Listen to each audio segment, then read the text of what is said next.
Welcome to the Art and Science of Complex Sales. This is a podcast where we explore how the best B2B sales leaders make the complex simple, drive relationships and revenue, and generally elevate the sales profession. In this podcast, we're bringing together sales experts, thought leaders, top account executives, buyers, industry insiders, all to share their experiences and best practices for navigating the complex sales cycle. So whether you're a seasoned sales professional, a sales leader, or just starting out, you're going to find practical insights and actionable advice that you can apply to your own sales journey. Plus, we have a bit of fun. Oliver Tuffney is fascinated by what makes businesses grow and how to unlock commercial constraints. Over the course of his career, this has served him well. He's been at the forefront of creating scalable systems that drive revenue. Today at Emerse, he's focused on generating sustainable and actionable growth for companies across a spectrum of industries. He's living out a passion of his through coaching, training, and systems building, and the results speak for themselves. In our session, we dive deep into the culture shifts required of many sales organizations today and some of the barriers that pop up along the way. So let's get started with Oliver Tuffney. Olly, welcome to the Art and Science of Complex Sales. Thank you. Great to be here. It's great to have you. You just made a long journey over the pond, didn't you? I certainly have. Yeah. So we have offices over in Miami. So once a quarter, I come out here, see clients, do a little bit of strategy. Yeah. Do a little bit of sales development and then head on back. So once a quarter is the frequency that we're currently on. Love it out here. So you have to be a soccer fan. Did you just come over at this particular time when Messi joined when he joined Miami? Do you know what? I'm not actually a massive soccer fan, but the amount of people that have been talking to me about Messi's current setup and how can't get tickets anywhere, even people from Miami, primarily people from Miami that previously never seemed to care about football whatsoever, and now all of a sudden it's the number one topic. Well, I guess when you're the best in the world at something, fame a little bit, trophies a little bit. And that guy is, oh my gosh, he is phenomenal. Just absolutely phenomenal. He's not paying us any royalties for, talking him up and that type of thing. I think his pockets are already pretty well lined. Yes, absolutely. Well, hey, let's get to the meat of the podcast. One of the things we always have in terms of first-time users, let's set the stage and give me your base definition of sales. What is sales to you? For me, I think it's really, really simple. I think it's solving problems for a price. I think it's as simple as that. More often than not, when I'm speaking with clients, especially newer clients, I'm frequently thrown the challenge of how can I sell this? How can I sell this? How can I sell this? And I always go back with the same answer. And it's what problem is it that you're trying to solve? Solve that problem first and attach a price tag to it. And then the conversation will be 10 times easier than if you lead in with how can I make more money out of this conversation? So for me, that's really what it's about, solving problems for a price tag. So that hasn't worked to you. You just call somebody up and you're like, hey, can I need to make some cash off of this conversation. Yeah. But it's amazing. It's something which is so, I'm going to say basic. I don't want to demean it. But given that salespeople are quoted on hitting numbers, on generating sales, that is the common conversation. How is it that I can sell more in order to hit my numbers? And so given that's the baseline of thought, that can very frequently and very easily then bleed into the conversation. When in actual fact, oftentimes all that's needed is just a little snap back into alignment where it's like, hang on a second. If you actually want to achieve that outcome, you need to reverse it and focus more on them rather than focus on you hitting your number for the month or the quarter. It feels counterintuitive, but that's the way that it works. I just had a commissioned breath salesperson give me a chat earlier or give me a call earlier in the day, and it was so evident. Like it was one of those things. I get calls all the time. I'm sure you get calls all the time.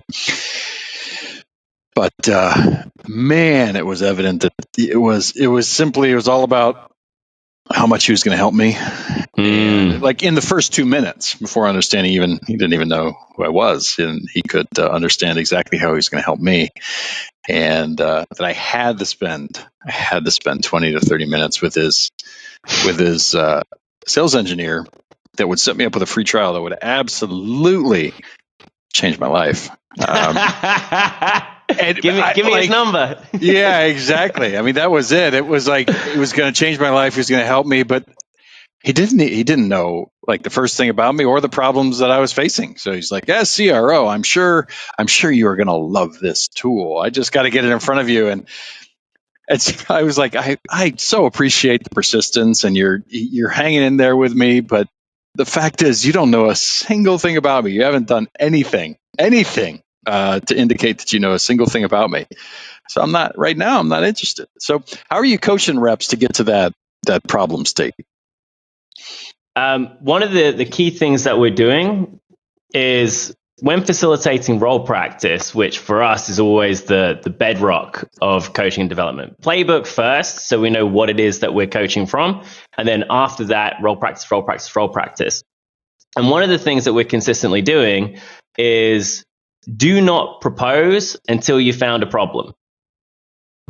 And then when we're running through that role practicing scenario, the temptation is buy this thing that I've got. Let me tell you about. But what we'll consistently do when facilitating that role practice is, whoa, hang on, stop, start again. You didn't find the problem. You didn't find a real problem. And so initially, the framework that I always like is spin. So start off, what is the situation? What's the problem? What's the implication? What's the need payoff? Get through that in order to find a genuinely meaningful problem and then propose.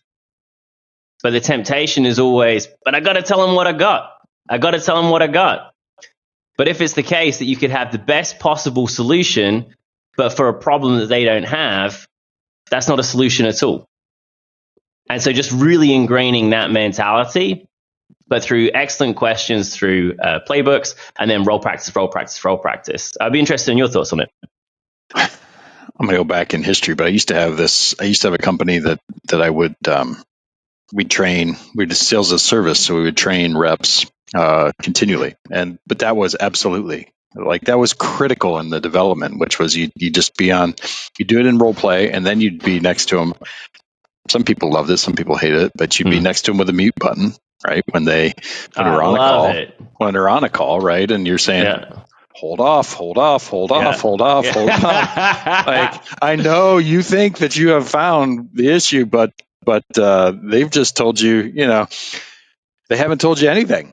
And so, and I guess that word, you used the word propose. I used the word, pitch or share, or we used the word emote. But it's basically, before I really know, I can give them a very high level, but I get it. Before I really know anything about their business, the high level is the only thing that makes any sense whatsoever. And then the other thing that I find to work pretty well. So if it's number one, don't propose until you found a problem. Two things here. What I frequently do is try and get the salesperson to reframe and say, when you're going into this call, you are not a salesperson. You're somebody who's purely going in to try and solve problems. That's it. And if you've not found a problem, you can't then talk about anything else after. But then what that links into really, really nicely is once you have found a problem, one of the common mistakes that tends to happen immediately after is then talking about the activity that they're going to do. Oh, we could do a planning session. We could develop you a strategy. We could set you up on our platform. All of that, like, if I'm a prospect, I really don't care. I don't care about your platform. I don't care about your strategy. I don't care about your plan. What I care about is having this issue that I've got right in front of me solved.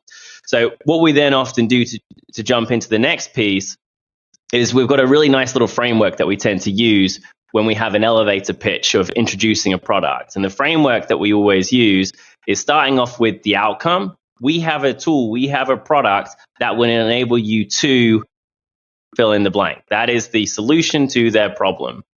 The way that it works is by And then after that, getting into just one or two things, which is the things which when they hear it, the prospect then goes, aha. And that's what we're really looking for, like the aha moment of how that input variable, that thing that they do equals that outcome. So it has to be something a little bit special and distinct. And the third piece is then the unique tailoring. So if it starts off with the outcome, then it's the activity, it's unique tailoring. And this is where I think this would actually be perfect for you, because other clients that I've had that have been in a similar position to you have worked really well on this, because so something which evolves it from being, hey, here's my Chinese menu and I've got 50 different things and you can choose number 36. No, I think this one is actually going to be perfect for you because of bang, bang, bang, bang, bang. And so I find with that little cocktail or formula, I should say, more so, of introducing the solution to the problem, it tends to be a really nice yin and a yang with identify a problem at the appropriate point, introduce solution in that format and framework. It tends to work out really well. So that's one of the things that we're really hammering home with the coaching at the minute. That's wonderful. It's a good, simple, yet strong formula. I was looking over at my right here because I was checking out LinkedIn this morning, and Anthony Iannarino did a really strong post, and he said, if I was your sales manager, right, and it had essentially a lot of these items into you that you were just talking about there. So value over transaction, right? He'd emphasize trading value over, and that's what you're creating there. You're creating value for a person when you literally when you can solve a problem, you create value, and then you trade that value for something of value for them, which is their time, right? So, and being able to do that in that nice simple formula you just outlaid, I think that's fantastic. So, how the results been going with the people you've been coaching? Once they get it, phenomenally well. The elevator pitch structure is the one which is easier to grasp. When introducing the question asking and the consultant type mindset, that's the one which is a slightly slower burn. Yep. Because it's the kind of thing that, and this is one of the things that I observe a lot, it's easy to give a rep 5 questions that they should ask. There is budget, what's your current scenario, those types of questions. That's very, very easy. What's less easy to train and ingrain is what's the 3rd, 4th, and 5th order question that comes in after you found out what their pain point is. And that could be a challenge on whether it's around getting them to make a decision. Like, okay, cool. So that's the challenge that's been identified. Tell me more. Then after you get that piece of information, what do you do with that? And how do you navigate into a different direction based on the input that you're getting in terms of responses? That's something that takes a little bit more time, because it's almost a consultative selling. It's a consultant type mindset of, when I hear this, I think that. When I hear this equals that problem equals this potential solution. And that's really where you're getting to with great quality questioning, to be able to get to ultimately the real root cause of a problem that you can then provide a solution to. But it's not like you can just say, here's 5 questions, just go and ask these, and then you're solid. Because you got to go deeper, and you've got to know what's the click point. When you find, there we go, that's it. Now I've hit the nerve. But that's something which takes a little bit more time. So the elevator pitch thing, you can role practice that, and then they can get it up to speed really quite quickly. Obviously, it depends on if the client's got a large number of products. It takes a little bit longer, more things to remember. But once you're comfortable with the formula, that's the part which I think is then really cool, because then you can apply it to anything. It's modular. You know the component pieces, and then it almost just happens without even thinking about it. But the consultant mindset and finding problems, that takes a little bit longer. I keep referring to other people. I just released an episode with a guy named Alan McGuire, and so we'll try and put the link to that one in this comments. But he runs it's called ESI he's over in your neck of the woods. He's actually in Dublin, Ireland. Oh, cool. But he is focusing on really training relative to his problem that he saw in the market is a massive underperformance in a skills gap in salespeople. So because there's a big hiring, people are having trouble finding people. Yeah. He believes that there's a huge gap in here, which I've seen, which is it's around soft skills as well as basic business skills because of the way that we've rolled out sales teams for the past 20 years, which is production line, right? We've looked at that production line in terms of sales and said, oh, here's the base 5 questions you need to ask, do it a million times, right? But what you're talking about is really driving business knowledge and business value and consultation skills into a sales team and a workforce that can actually pivot and be creative with the information that they've learned instead of doing the same thing again and again and again. Am I right? 100%. 100%. And if you think about it, to bounce off of that, more often than not, and this is going to vary industry to industry, but more often than not, who is it that you're looking to sell to? You're looking to sell to the decision maker. More often than not, whereabouts does that decision maker sit within the hierarchy of the client organization? Generally speaking, it's closer to the top. If you're working with smaller organizations, it might be even the owner. Larger organizations, perhaps it's an exec. But even still, these people, generally speaking, have a very good knowledge of business. And so if you think about the way that they would think about their problem, if you then take a rep, but can't process a problem and think about it in that same way, it's oil and water. It's two very different things. I can't think through the way that you're thinking through, and therefore I can't provide the most appropriate solution. But what was the guy called from ESI? Alan McGuire. Alan. Okay, yeah. So to Alan's point, like if they can think it through in a similar kind of vein to which their decision makers will be thinking it through at a higher level, more senior level, consultative level, then it's almost game over. It's disproportionately easier to then be significantly better than everyone else in the game because no one else is doing it. Mm-hmm. No one else is doing it. Everyone else is, let's get a script, let's get the couple of key questions and hit the road or hit the phone. And while that's great, it's a numbers game, sure, it is, but it's also a conversion game. And I'd much rather have less calls, much higher conversion, or less door knocks and much higher conversion. Or, let's live in a wonderland. You could have high calls and high conversion. Mm-hmm. Why not? But I think it's a big missed opportunity.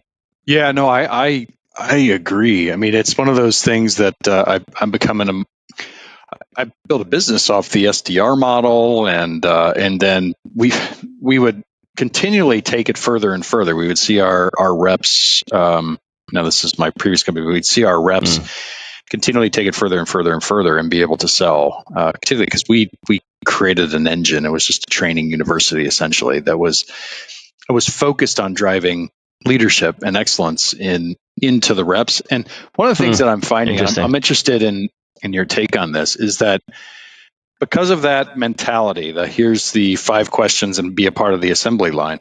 A lot of the reps are not comfortable. They view themselves as the 5 questions in the assembly line, and they're not comfortable talking to the CEO. They put them on a platform. They put them on a platform that's way up here instead of talking to them you can't see me if you're listening to the podcast, but I'm pointing up. But they put them on a platform which absolutely kills their ability to have a strong conversation. Yeah. How do you help people with that mindset? Like you're diving in, you're helping them become better solution sellers, consultative sellers, ask the right questions, understand the business perspective. How do you kill the mindset and help people overcome the mindset of, yeah, but it's a CEO. And I'm asking these questions, Yeah. I love the question. Well, for me, there's a couple of key things to it. And it starts off, I imagine a lot of your listeners and watchers will be familiar with Objective Management Group, OMG. So I think the first thing that you can do is show to a salesperson, black and white, backed in data, objective as in the name, you have this deficiency. You have this limiting belief, and it is just that. It is a limiting belief. You have the capability, you have the potential, you can do it, other people are doing it, but you've got this self-imposed glass ceiling that's sitting just about here, and CEO conversation is here. What we need to do is we need to break through that. And I think before even doing any kind of coaching, any kind of conversation, just being able to demonstrate that to someone is already a breakthrough, because it's then the realization of, oh, wow, this is something that I'm suffering with and experiencing that other people don't. And therefore, it is a changeable thing. It's fixed mindset versus growth mindset, something that we can change. So I think by introducing that initially, and then it really comes down to role practice, role practice, role practice. But the key to it in this kind of scenario, and this is something that I've been banging on about a lot lately, when you're facilitating that role practice, are you having a general conversation with that rep? So it could be rep with rep role practice. It could be manager with rep, coach with rep. Are you just a general person, or are you really assuming the demeanor and the types of questions and challenges that you would typically be getting from that CEO? And what you should really be doing is taking, like, what's happening in those conversations? What's the type of pushback that you're getting? How far into the call that you're getting? Because if there's limiting belief mindset on speaking to CEOs, I imagine you're probably not getting that far into the conversation. And given that a lot of CEOs are driver type personalities, you're going to have the phone going down pretty quickly. So how is it that you can then shape what happens early on in that call? And how is it that you can have that confidence early on in that call? And so one of the things that reps can do is take the CEO of the company that they're working for, role practice on that person, because that's who you've got on the other end of the phone. And at least they're going to give you direct feedback. But if you can do that consistently with a feedback loop, it's one thing to get punched in the face 100 times and not being told how to duck. And then another thing being, do you know what I mean? Yeah. And another thing entirely being punched once in the face and going, oh, you should probably duck next time I do that, and then go to give them a wallop. Yeah, that's and then see what happens.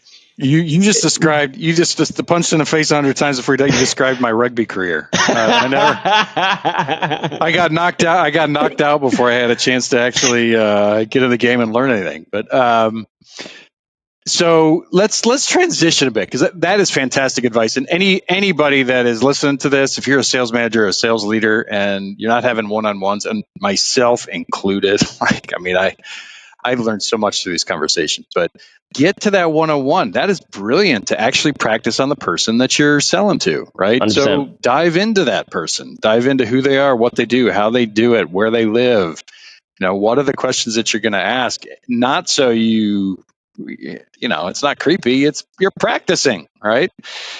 But let's get into the something I'm really interested. You're telling me you're seeing a transition a lot in today's sales world, and a team transition. So tell me what you're seeing out there in market, and how you're helping address it.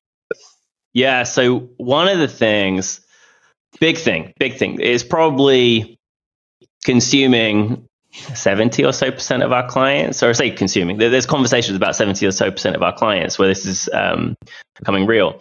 And that is where, for the last couple of years, teams and companies have been very fortunate with the market being buoyant. What that's meant is that there's been a healthy flow of business activity and leads ultimately coming in. And so what that's resulted in is people creating dynamite inside sales teams. Excellent at taking a lead, closing it, converting it, and then passing it off to an account manager, or in some circumstances, keeping it themselves after. But now what's happening is market's drying up. There's less leads to be closing. Sales team are then, I'm not going to say sat on their hands, but there's less to do, but there's still the overhead that's sat against their name. And now it's all of a sudden, okay, well, we've got a real top of funnel challenge here. I don't want to let the team go. How can we take that team and somehow shift them so then they're focused outbound rather than just inbound? And this is taking a farmer into a hunter. They're very different mindsets, very different structures, very different types of activities, very different types of pushback that you're going to be getting. Yeah, like I say, the majority of our clients I'm having that conversation with. And it's funny because historically at Emerse, we've always been pretty adamant on look, these are two different beasts. Your outbound person and your inbound person are not the same person more often than not. But we're kind of in a position where it's a needs must scenario. It's like, okay, well, we've got to figure it out somehow. I don't care if they're normally not. We need to make them so. And so it's amazing how much isn't known about that outbound world. So it starts off with questions like, okay, well, if we need to build a list, what does that look like? How does that work? And I've seen like rookie mistakes where they're saying, okay, well, we've got 50,000 people in our CRM. We just put our salespeople on that. It's like, oh my God, that's how demotivating can you get? By the end of a really long week, you're a fraction on the way to infinity. Like, oh my God, just never ending sludge. And there's no sense of categorization in terms of the prospects within that list that we're going after. They don't have the tools that are required to then, because it becomes more of a volume game, which is very, very different again. And you're then managing data, and you're managing who have I last touched when, and what was the last touch point, and what's the conversion rate from one touch point to another to getting that first meeting in. And how is it, this is a big one, how is it that we're actually structuring our time? Because when you're taking, and there's still an element of inbound that's happening with these people, but then you're saying like, okay, well, how do we just take that same week but inject outbound? And if you just say to the rep, okay, here's your list, you need to start going outbound, I bet you an awful lot of money, that's the thing that gets deprioritized and gets pushed on to next week, to next week, to next week. And the reason for it is because there's a lower feeling of certainty around success.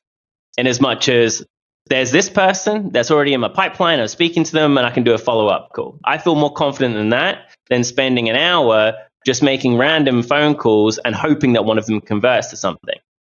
And so introducing and really holding accountable to that structure. So for example, having call sprints scheduled in where everyone's calling at the same time. We have a kickoff call at the start of the sprint. This is what we're going to be covering off. These are the types of prospects. These are good conversational hooks. And then we top and tail it at the end of the session. Everyone jumps on the call again. Okay, what did we learn? What were the key takeaways? What were the key areas of pushback? And we'll take that and then we'll build that into a coaching session for later in the week. But ultimately, what we're trying to create is a sense of camaraderie around the difficult activity of going from inbound to outbound, but also creating a sense of ownership. So one of the things that I've done that's worked out pretty well is taking whoever within the team seems to have a little bit of a flair, because naturally you're going to get pushback, right? Mm-hmm. So you take whoever in the team seems to have a little bit of a flair for outbound, so a little bit of a hunter DNA. Okay, all right, that person is our outbound champion within the team.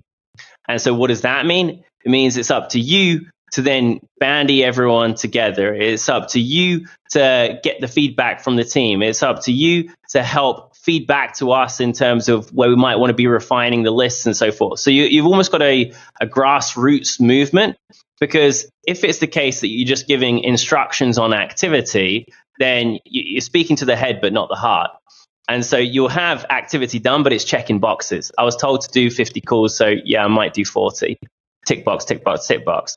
Rather than really creating a sense of ownership and accountability of, okay, now this is yours. You can make it happen. We're pioneering new territories here, and we're going to do that together. We're going to figure it out as a team.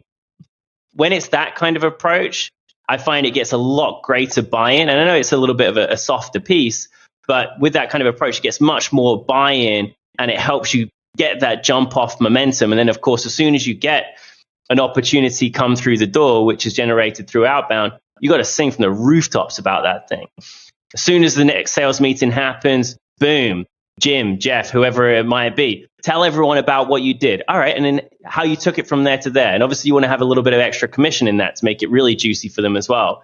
And then just every point throughout the week, put them on a stage and make it so that everyone's looking at them and going, oh, wow, that's the thing that equals crushing it within our team now.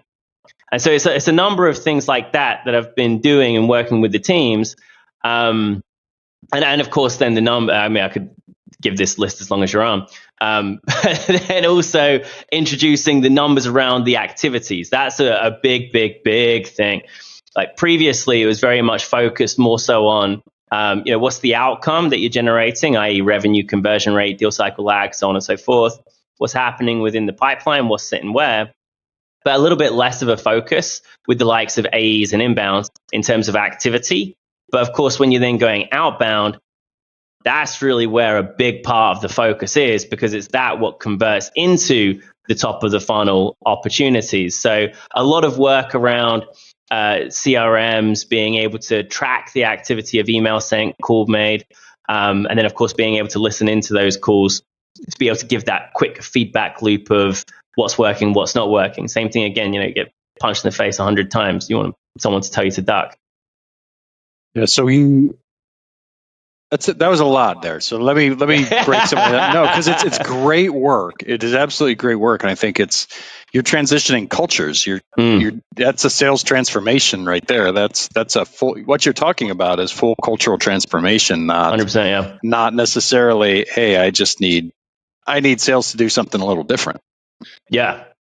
So what is that? You mentioned you're going to get pushback. What is the pushback that you get? Like what are so in this transition? I mean, I've gone through some similar myself, but what do you find is the pushback that you get against it? The classic one is outbound doesn't work here. Yeah, no, not in our industry. Not in our industry. Tell me why that's why that's a classic. Dive into that, because that's a fascinating one. Because in a lot of these businesses, particularly if you're in the worlds of like professional services, it's referrals. And it's classic because for so long, they've just had it so easy. They've had it so easy where there's been inbound opportunities coming in because the market's been buoyant. And so there's no requirement here. We don't need to do it. Or it doesn't work because there was one foray that they did previously. It didn't work out. And so, all right, let's shut up shop there and get back to what we were doing previously. Whereas there's a science to it. There's a science and there's a system, and you need to be equipped with the right tools. Whereas what happens is when people have a go, that's literally all they're doing. They're having a go. And if you try and do anything difficult I'm looking over on a tennis court just next to me here. Like if you were to just have a go once or a couple of times and you're up against like a Roger Federer or something, like no chance. You're going to go absolutely nowhere. And so then after a couple of tries, it's then a case of tail between the legs and it doesn't work here. It doesn't work here. But just because there wasn't the right strategies and the right persistence put in place in order to be able to break through. But where we've got the good fortune now is I've ran it with enough clients, and between myself and the coaching team, I've now run it with enough clients, or between us, we've run it with enough clients, that I can say with absolute conviction, like, no, I'm telling you it works. I'm telling you for an absolute fact it works. And if it doesn't, I'll pay you a lot of money. I know it does. And so if you tend to then be a little bit bold back, then it's like, okay, fair enough. It's like the boldness of the salesperson saying it doesn't work versus the boldness of the coach or the leader saying, I'm telling you it does, make it happen. That's great. That's great. So you're talking about a strong culture banding together, strong direction, strong vision, and a purpose statement is what I heard there on the, purpose and a vision. Hey, this does work. It's not easy. Yeah. Yeah, that's it. It's not easy. So you told me about one, I'm interested in one other thing that we talked about prior to this, which is, I'm interested in a ton. I got to have you back, by the way. This has been a great conversation. So you're in the thick of this stuff. You're in the thick of this transition. You're in the thick of helping companies move. You're in the thick of transformation. What does a normal sales meeting look like? How are you moving steps forward with a person at every stage? You have the coaching. When you bring teams together, what are you discussing? Like, what are you celebrating? Yeah, I mean, thanks for the layup. So within this here, it was really cool. If I could just back up for just a second. I was challenged by a client maybe 6 months ago, maybe a little bit longer.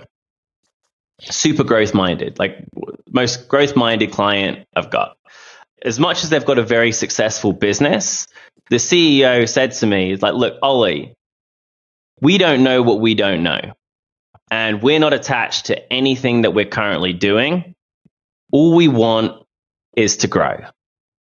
and we want to have the scalable systems and structures. So I'm happy to give you the keys, tear up everything, remove everything, put in anything you want, but just make it the best.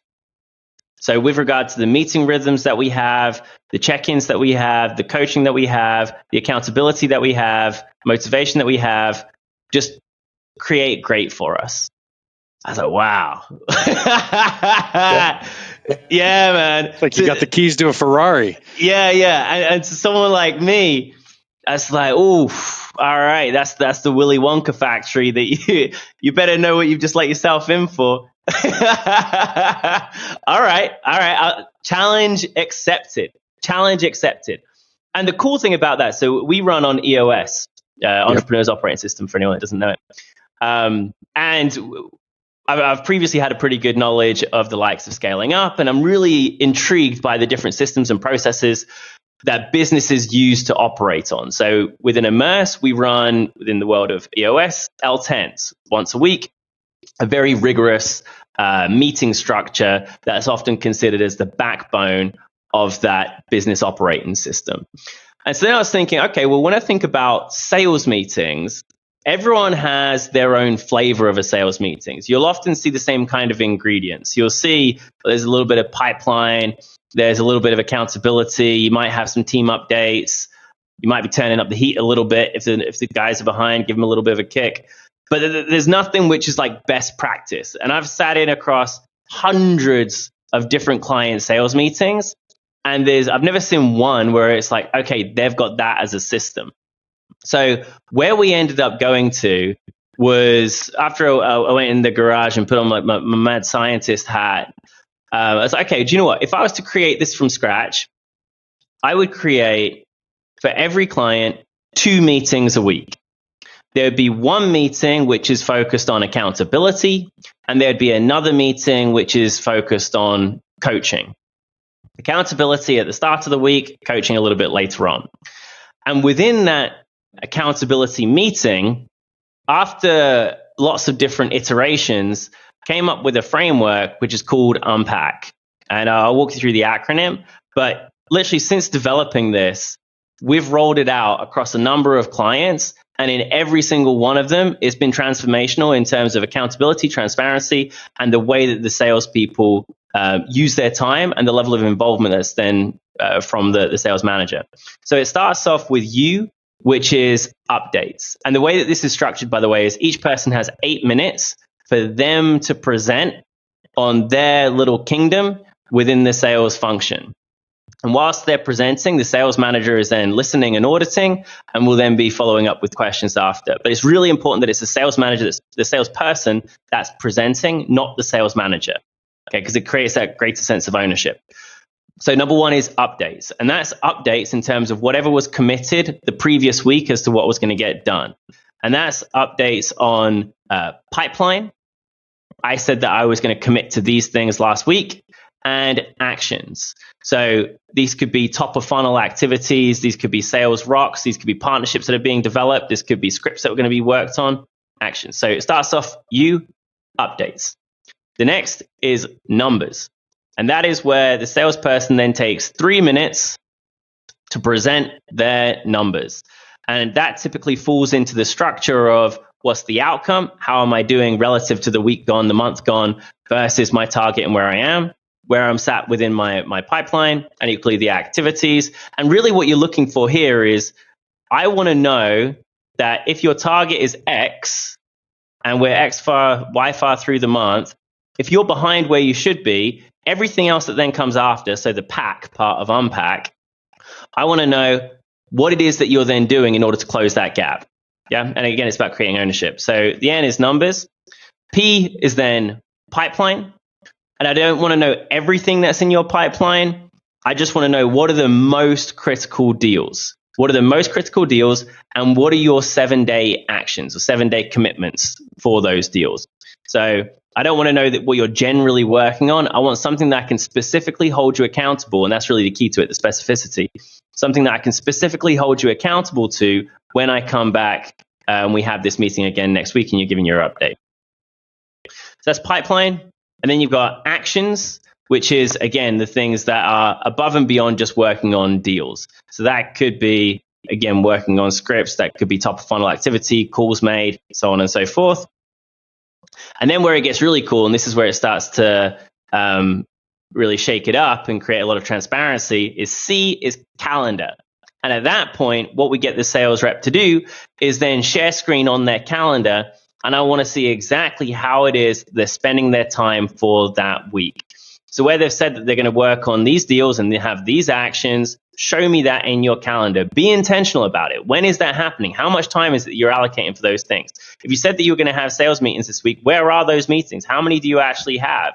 It blows my mind how much of a lack of awareness management often have about what's actually happening within the time of the sales rep. So C, and then it's a double C, because based on whatever was shared there, there'll be areas of deficiency. There'll be areas that the sales manager is looking at and going, do you know what?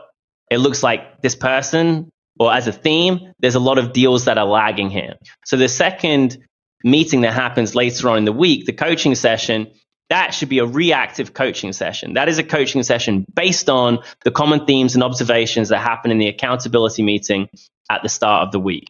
And so that way you're always iterating and focusing on the most sensitive nerve, the thing that's really going to move the needle.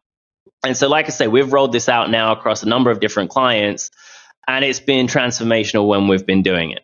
Absolutely transformational in terms of creating ownership from the salespeople, in terms of giving back time to the sales manager, giving them better visibility, and then just meaning that they can be far more precise with the coaching and what it is that they're focusing on to consistently move the needle. So yeah, that's what we've been doing from a meeting standpoint, meeting rhythm standpoint, which ultimately creates a system of excellence, if you like, and an excellent culture. Great stuff. Do you dive in? Is the coaching session one-on-one? Do you recommend it like afterwards during the week, or do you do a group coaching session? How do you run those? Yeah, so there's really 2 points to it. So by standard, it's group. But, so the one thing which I didn't mention there, when each person is presenting their unpack, if it's the case that, so specifically looking at the pack part, so after you've given the numbers, the rest of it is then saying, this is how I'm going to bridge my numbers, this is how I'm going to overachieve.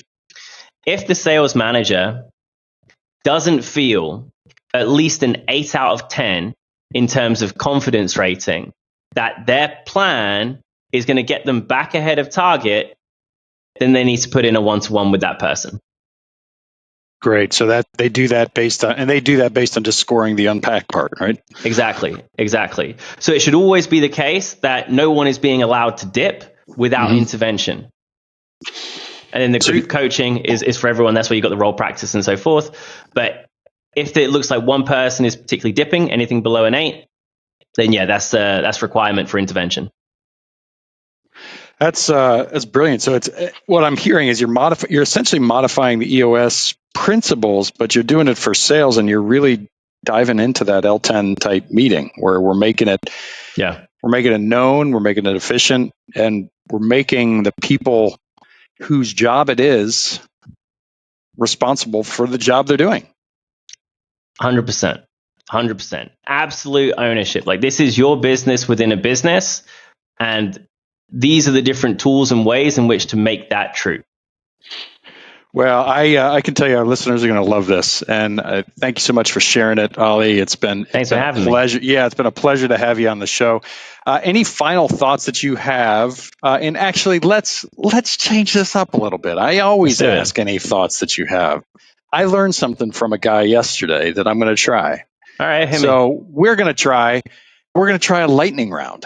We're going to end, and this may be the one and only time I ever do this on the show. So listeners have to tune privilege. in. Yeah. Well, it could crash and burn. It could absolutely suck. So let's cut it out if it does. Yeah, we'll cut it out if it does. So yeah, warning to everybody. We're going to do the first word that you got to. I'm going to say a word. You're going to say the first thing that comes to your mind. All right, hit me. Miami. Beach. Well, it doesn't have to be one word. It can be like, you can give a sentence on it. Okay. We should have set more ground rules. Yeah. I guess I got to have ground rules. Shit. Okay. Venture capital. Aggressive growth.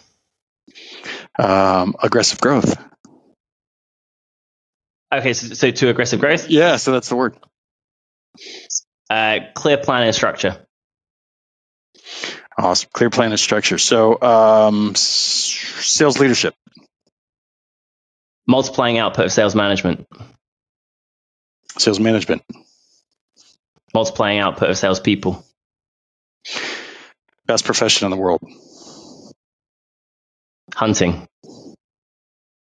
Hunting for what? Oh, it's the abstract term of hunting, but it would be within sales. Hunting. Oh, gotcha. How they reach Olly. o.tuffney@emersesales.com. Are you on LinkedIn? Yeah. Or LinkedIn all over Tuffney. Awesome. And Olly is on LinkedIn. Emerse Group posts a heck of a lot. Please follow Emerse Group. Please follow Olly. And all the team over there. They are awesome people and doing fantastic work within the realm of sales. I hope that lightning round didn't fall flat on his face, but it might have. There's quite a potential that it might have. So I'll have to get my questions. I'll get my questions a whole lot better off of that. So anyhow, man, I've loved having you on. It's been great fun. Yeah, keep changing the world. Keep elevating the sales profession. And I will ask, any final words for everybody? Nothing above and beyond. I mean, it's a tough market out there. So I think one of the greatest things that you can do now is the time to innovate. So ignore the status quo, treat it as an opportunity to shake things up.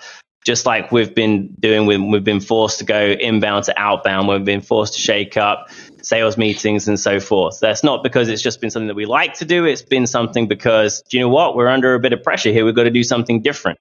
And so I think that's a really cool opportunity to look at absolutely everything that we're doing and see what else is there that we're just taking for granted, happens as business as usual, that we could be doing a little bit differently that could give us a disproportionate advantage. That would be the key thing I'd say. That's fantastic. I think that the ending clip is probably going to be the beginning clip that introduces that. That was really well said. So with that, everybody, have an amazing day. Thank you for listening wherever you are in the world. As you know, this is sponsored by Membrane, and we are in the habit and the business and the vision of elevating the sales profession every single day. So we hope you got a lot out of this. Keep shining bright. And with that, we'll talk to you soon. Thank you so much for listening to the art and science of complex sales. This podcast is sponsored by Membrane and our partners from around the globe. Here at Membrane, we believe that B2B sales is at a crossroads. Due to decades of quantity-based prospecting, information overload, and really a shift towards efficiency over service and pitching over leadership in sales, customers are saying enough is enough. They're tuning out average performers and choosing to take most of the buying journey on their own. This results in up and down sales results, forecasts that are all over the place, and salespeople that are half committed due to the fact that they're having poor results and they have an inability to truly connect with customers. We believe the road successful companies are taking to combat this is threefold. Number one, training to create leaders and executives across all areas of the team with strong habits and sales methodologies that bring value. Number two, technology. Technology that focuses and helps a salesperson succeed and reinforces great habits, rather than wasting their time on filling out fields for reporting or wasting their time on spamming customers that have no interest in ever buying. Third, talent. And I'm talking about talent that's empowered and emboldened to make a difference for their customers and their companies. So where are you on that journey? Membrane and our network of partners across the globe are here to help and to elevate the sales profession. We streamline critical technology by combining CRM, training and enablement, and more into one seamless platform. We drive best-in-class methodologies through our partners. They provide the top thought leadership methodologies and resources from across the globe. And our collective efforts are dedicated to recruiting, training, coaching, and empowering, and measuring the habits of the top teams in the world to ensure success. Join us at membrane.com to learn more. And thank you so much for listening.